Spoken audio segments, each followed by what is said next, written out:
All right, everybody, tonight we're gonna make my famous pimento cheese, but with a twist. We're adding some Hatch chilies.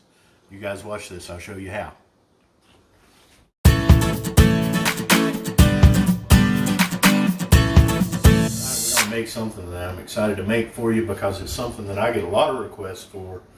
I would like to say that I'm at least locally famous for my pimento cheese, but we're gonna put a little slant on it.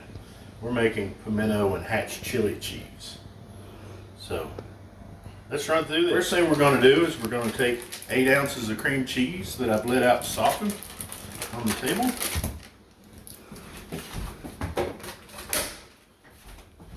And we're going to add 1 cup of mayo.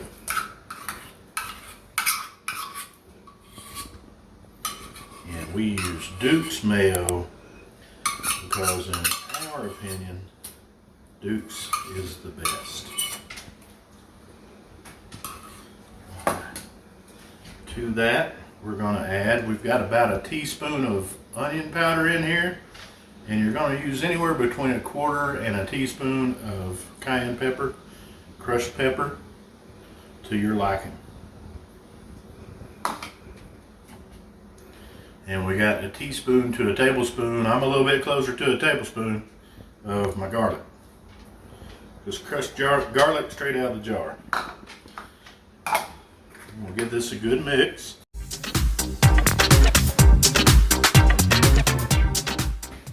Next thing we're going to do is we're going to add in the Hatch chilies, diced.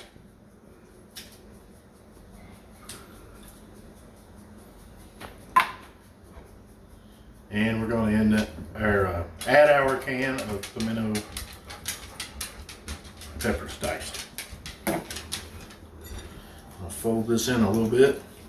Now the reason I didn't put that in to start with is because I didn't want to crush the peppers that I was adding. You get a nice little look at that. You can see the color that's coming in there.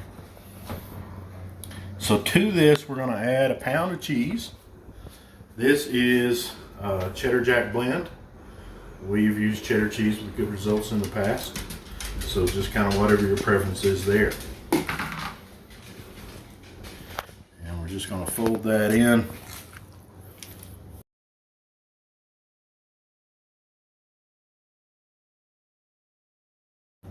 I try to keep the peppers in a can on hand. We're almost never without Duke's mayonnaise because it's the bomb. And we've usually got shredded cheese around, so if we need to make something in a pinch, we can do this in a hurry. All right, folks, that is it. All you have to do now is just give it a tasty taste. Make sure it's to your liking. We usually taste and we'll decide we'll add a little more garlic or a little more cayenne pepper. So pro tip might be to go a little light on the cayenne pepper if you're not sure, because you can always add more to it real quick. Time to give this a try. Let's see what this tastes like. I know I'm excited. Looks like our producer over here is excited.